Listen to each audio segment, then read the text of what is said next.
When people think of medium format film cameras, they usually picture something intimidating, enormous, square bodies, clunky manual controls, and enough knobs to launch a Cold War era satellite. But then there's the Pentax 645, a camera that casually strolls in and says, "What if we made medium format actually convenient?" Released in 1984, the Pentax 645 was Pentax's bold answer to the question, why can't big film cameras be as easy to use as a 35mm SLR? Spoiler alert, it can. And the Pentax 645 proved it with its sleek design, motorized film advance, and built-in meter.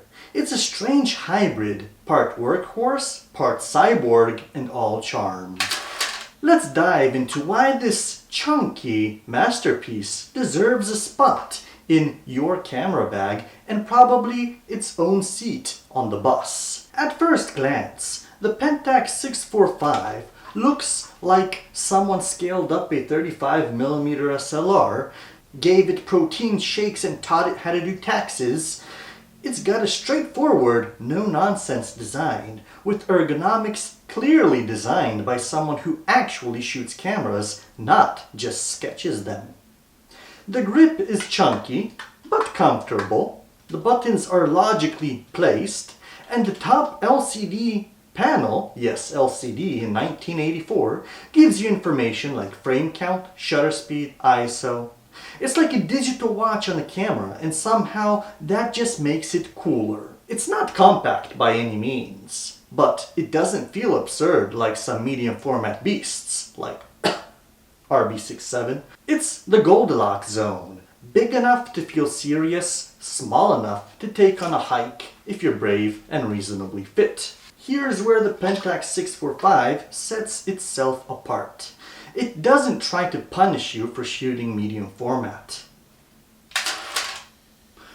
Motorized film advance. One of the defining features of the 645 is that it winds the film automatically after each shot.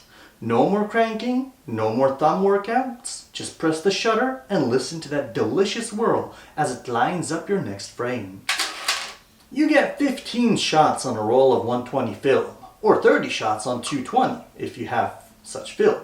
And the camera handles all the spacing and counting for you. It even auto-loads when you insert the film. You can watch a video about how to load the film. It will be linked down below, and how to use the camera as well. Just line up the arrow, close the back, and boom, you're ready to shoot. The camera has a center-weighted TTL light meter, which is surprisingly reliable. You can shoot in aperture priority or manual mode, with the readouts clearly visible in the viewfinder and on the top LCD. Metering is accurate, intuitive, and actually makes you wonder why so many other medium film cameras made light metering feel like doing calculus. Yes, the Pentax 645 is fully electronic. Some photographers flinch at that. After all, electronics age and batteries die, but in the case of the 645, the brainy approach makes it a joy to use. No mechanical shutter speeds, but the electronics are famously reliable. This camera never had any problems with them. It runs on 6 AA batteries, easy to find, easy to replace, and long-lasting. No weird lithium coin cells or obscure chargers here. Just open the battery tray, pop in your local pharmacy's finest, and go on your journey. And yes, you do need batteries to shoot, but the trade-off? A seamless, user-friendly experience that lets you focus on composition instead of fiddling with settings and guessing exposure. Unlike the older sibling, this Pentax 645 doesn't have interchangeable prisms. You're stuck with the built-in eye-level pentaprism, but honestly, you won't mind. The viewfinder is bright and clear, with built-in LED indicators that show your shutter speed, aperture, and metering information. It's like a little heads-up display for film shooting. Focus screens are user replaceable with options like split image or matte screens, but most users find the standard one more than adequate for nailing focus, especially with the f2.8 standard lens like I have here. Pentax lenses have always been low-key excellent, and the 645 lineup is no exception. The native Pentax A645 lenses are sharp, contrasty, and well built. The standard 75 f2.8 that I have mounted on here, as you see it's not too big of a lens, nice and good, is a workhorse.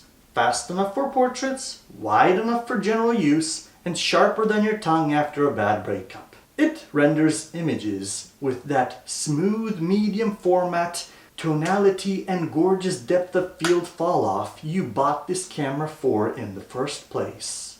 There are also wide options like the 45mm f2.8, longer portrait lens options like the 120mm f4, all excellent performers. Want to flex? There's even a 300mm telephoto and some massive zooms, but be prepared to start lifting weights. As a bonus, these lenses stayed compatible with later models like the 645N and 645N2, so if you ever upgrade, your investment in glass stays golden. Don't let the smaller 6x4.5 format fool you.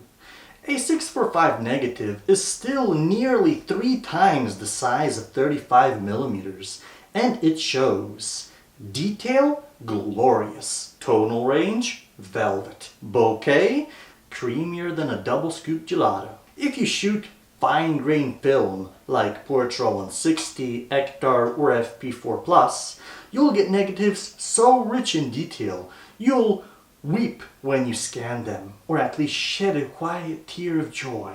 And if you're printing in a dark room, the larger negs give you room to breathe and crop without sacrificing quality. It's especially great for portrait work, landscapes, or editorial style shooting where medium format's unique look really shines. And with 15 shots per roll, it's a sweet spot between the economy of 35mm and the ritualistic pacing of the 6x6 or 6x7, not to mention the 6x9. The Pentax 645 is built like a tank, a very polite, battery-powered tank.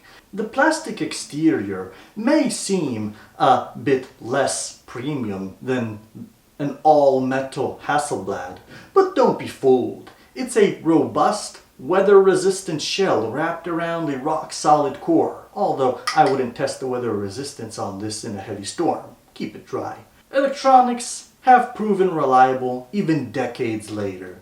There can be occasional hiccups like in every camera, and like any 40-year-old camera, it benefits from an occasional CLA love. But overall, these cameras keep ticking like digital watches from the 80s, weirdly immortal. No review would be complete without a few oddities. Here's what might make you raise an eyebrow. No interchangeable backs. Once you load a roll, you're committed to it. No swapping between color and black and white mid-roll. No mirror lockup. A surprising omission considering the thunk this camera makes. Vibration usually isn't a huge issue, but for long exposures, it's something to watch. Another thing, the loud shutter meter. This thing doesn't whisper. It proudly announces each shot with a ka-chunk that might scare off wildlife or small children. In the current medium format craze where point-and-shoot cameras are being sold for the price of a used car, the Pentax 645 remains a relative bargain. A full working kit with body, lens, and film insert can often be found for $400 to $600 US, depending on condition and accessories, of course. That's astonishing value for a medium format camera with auto exposure, metering, motorized advance, and excellent lenses. Compare that to the cost of a Mamiya 7 or Contax 645 and suddenly the Pentax 645 looks like the sensible sibling who doesn't need to wear Supreme to feel confident. The Pentax 645 isn't flashy. It's not trying to win a beauty pageant or be the next big YouTube flex. What it is, though, is one of the most practical, user-friendly medium format cameras ever made. It bridges the gap between 35mm comfort and medium format quality in a way few others ever have. If you're looking to get into medium format without the pain of full manual shooting, complex loading procedures, or hipster tax, this is the camera to get. It's reliable, relatively affordable, and most importantly, it delivers stunning professional quality images with a user experience that won't drive you to drink. Just don't drop it on your foot. If you liked this video, please remember to hit the like button under the video. It shows the YouTube algorithm that this video is worthy of showing to others. And if you like film photography related content, please remember to hit the subscribe button so you don't miss any amazing videos. And it also shows me I make helpful and interesting videos.